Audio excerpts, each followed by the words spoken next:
We talk OU football here at the Voice of College Football, courtesy Parker Thune. You can catch him on KREF radio every weekday. That's noon to 3 Central Time. And Parker, my goodness, thank you so much for joining us today. This OU football program is in a much different spot than anyone anticipated.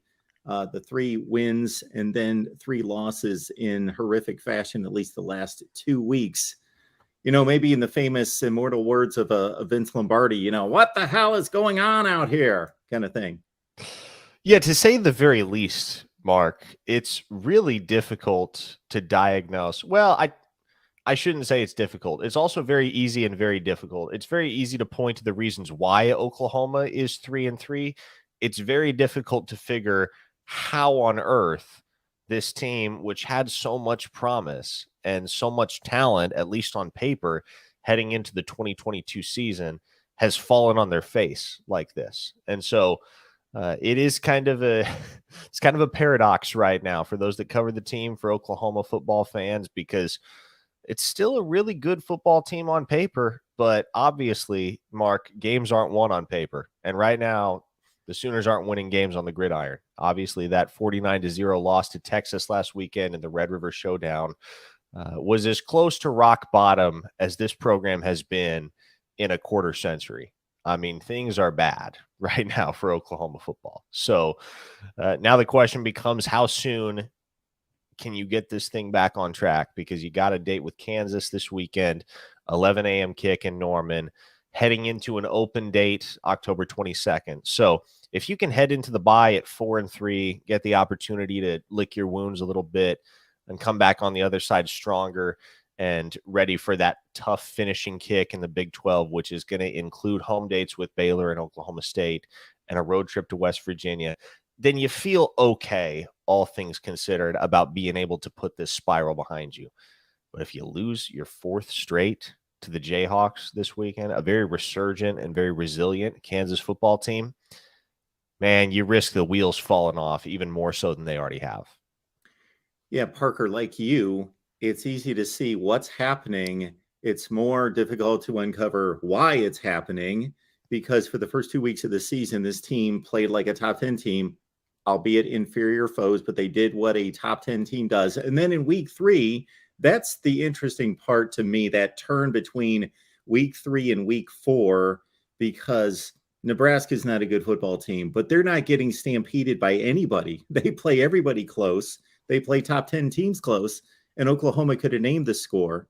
Then they turn around against Kansas State, and albeit a disappointing loss, I thought, okay, maybe this team isn't quite where I thought they were, but at worst they're, 8-4, 7-5, and maybe they are taking that transition year step back.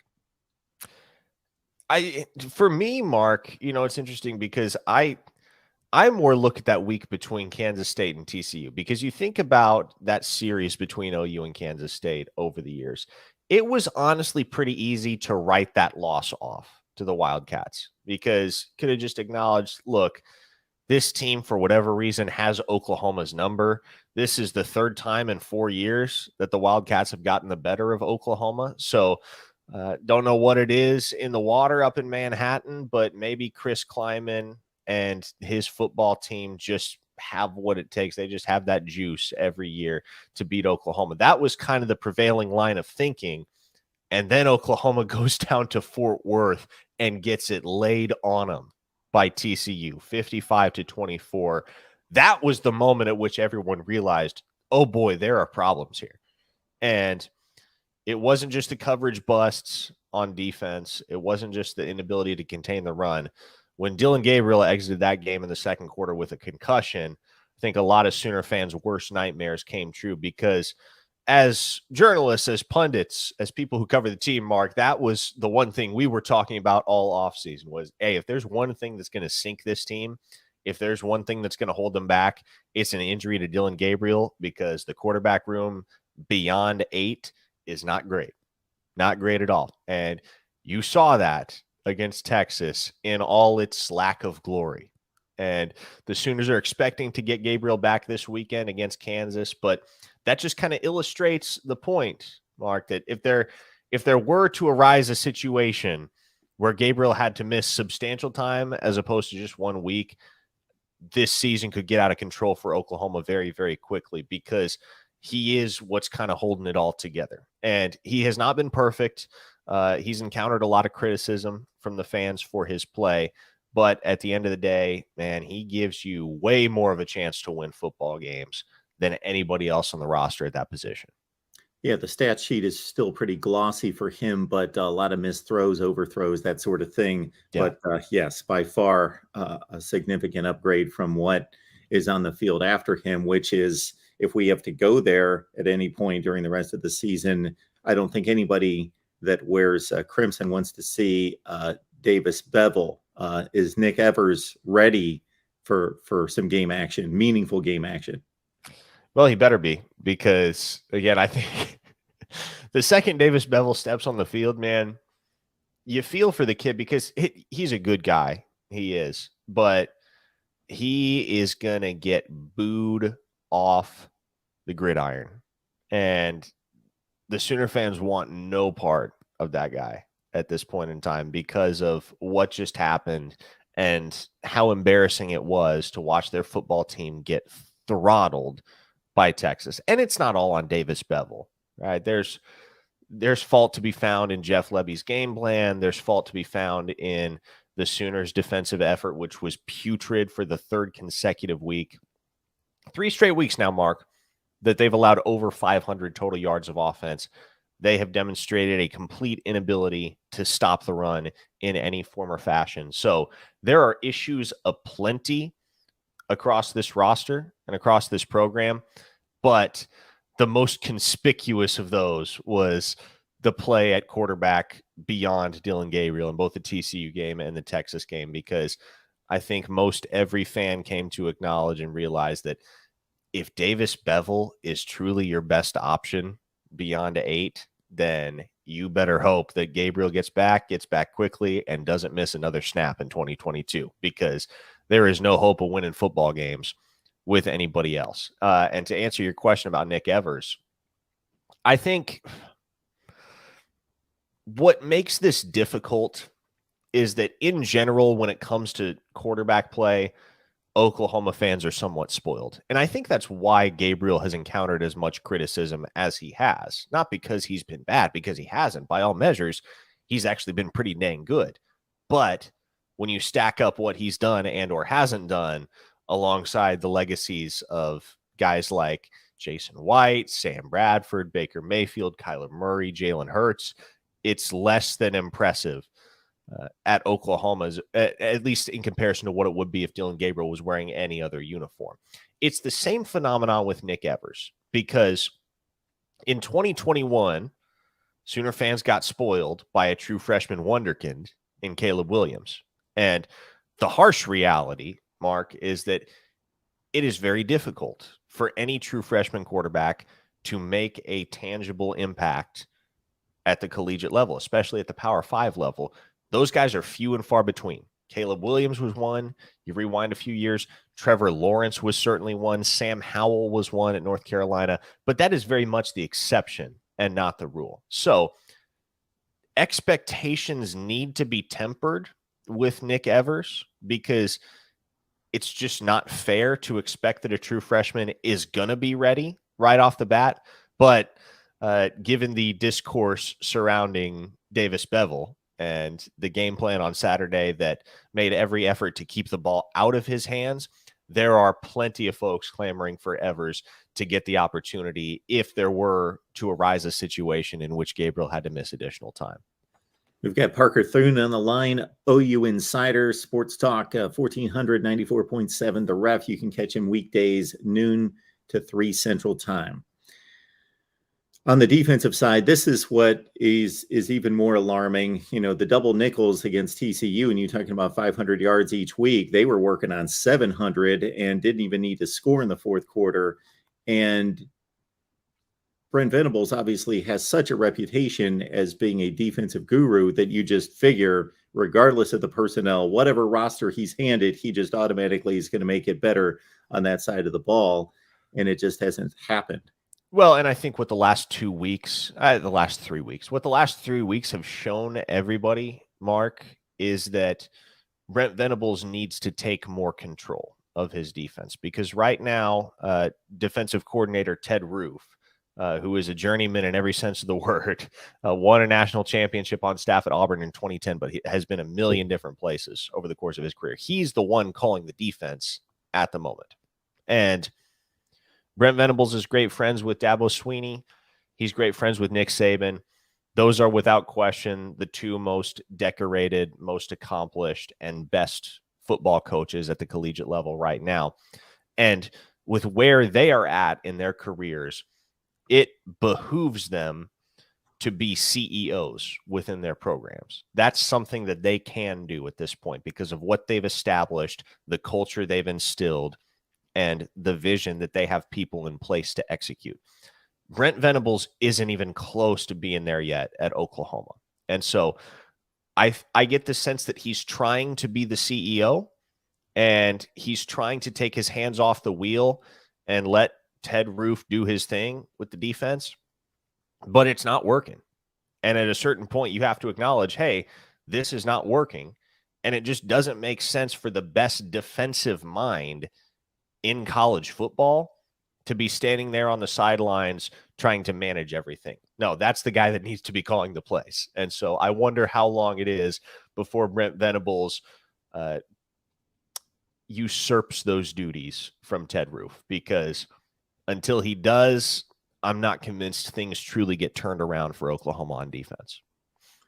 Parker, we know that Vegas does not overreact. If they have an opinion on a team, it's going to take some results for them to move off of that opinion because, not knee-jerk reaction in Vegas. And that's one of the reasons why they take advantage of all the knee-jerk reactions out there from everybody else. And so Oklahoma is a 9-point favorite against Kansas. Kansas is playing like a much better team, of course, and Oklahoma, shoot, if we didn't know the names on the jerseys and the brand, we would think that they were the worst team in the Big 12 right now. I think that has much to do with the fact that Jalen Daniels is going to miss this game and Dylan Gabriel is expected to return.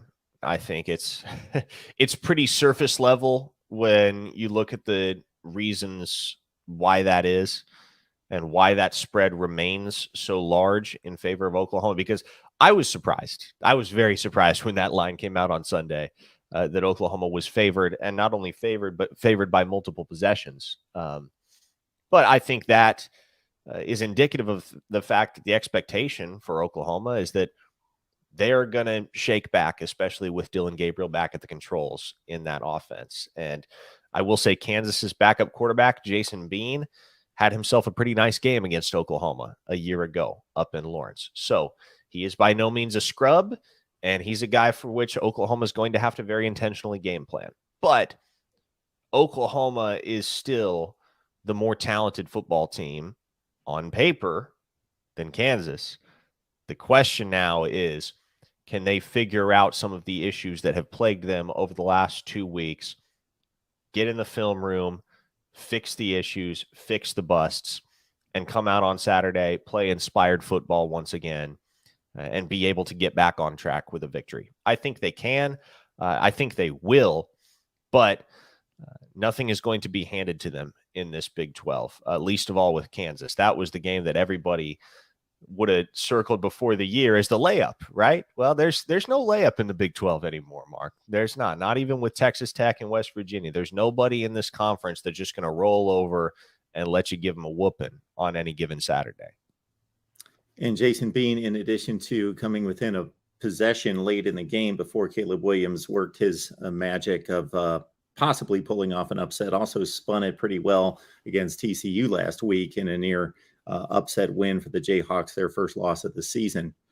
Parker, DJ Graham, his move from defense to offense, is that more about him and a skill set, or is that more about the need at wide receiver? No, it's more about him. There's plenty of depth right now at wide receiver for Oklahoma, even with J.J. Hester on the shelf. You look at guys like Marvin Mims, Jalil Farouk, Theo Weiss, Drake Stoops, kind of at the top of the food chain there. And then you got some really promising younger guys in Jaden Gibson, Nick Anderson, LV Bunkley Shelton, the Arizona State transfer. So It actually is going to be it'll be somewhat of a struggle for DJ Graham to be able to find the field offensively at the wide receiver position. But this is a move that had been talked about. It was a possibility that had been kicked around literally ever since he got to campus as a freshman in 2020. He came with the intention of playing wide receiver, and Alex Grinch and the defensive staff at that point took a look at Graham and they said, hey, you know what? I think we actually are going to give you a look at cornerback and we'll see where this goes. Well, by the end of his true freshman season, lo and behold, DJ Graham was starting at cornerback for Oklahoma. So his ascension came very quickly as a defensive player, but he's kind of plateaued. And that can be said for many of the defensive backs on Oklahoma's roster right now. That's part of the reason why they've been so inept in the secondary in recent weeks, is because they just have a lot of guys who seem to have hit their ceiling. And so for DJ Graham, a guy who's now a junior and has shown so much he was an outstanding wide receiver in high school. Of course, everybody remembers the interception that he made against Nebraska last year, where he snagged it one-handed out of the air on a 4th down throw by Adrian Martinez. But with a guy that has his natural ability and feel for the wide receiver position, it makes a lot of sense to make this transition, because you're only going to get so much out of him as a defensive back at this point. And when it's just not working for a guy, and I think since about midseason in 2021, it's been pretty evident that it's just not working for DJ Graham there. It befits him to switch over to the other side of the ball and see how he can meaningfully contribute for this team in 2022 and going forward. Parker, we appreciate the time. OU fans here on the channel certainly always enjoy the conversation, although they probably didn't enjoy this one as much as the previous ones with you because of the way the team's going, but they always ask for more. So what is the best way for them to lock into your work? Yeah, that's right. So follow me on social media at Parker Thune. Obviously, Mark, as you mentioned at the top, I am on air 12 to 3 weekdays across the Ref Sports Radio Network, which has affiliates all across the Sooner State and is available anywhere in the world on the KREF app. And then, of course, OUinsider.com is the place to be for all things insider information on OU football and recruiting. VIP subscriptions start at $1 for 30 days, or you can jump on the annual plan. It'll cost you about $6 a month. So no better place to be if you want to know all the ins and outs of what's happening with the Sooner football program. Parker, thank you so much for stopping by. Never a problem, Mark. Take care.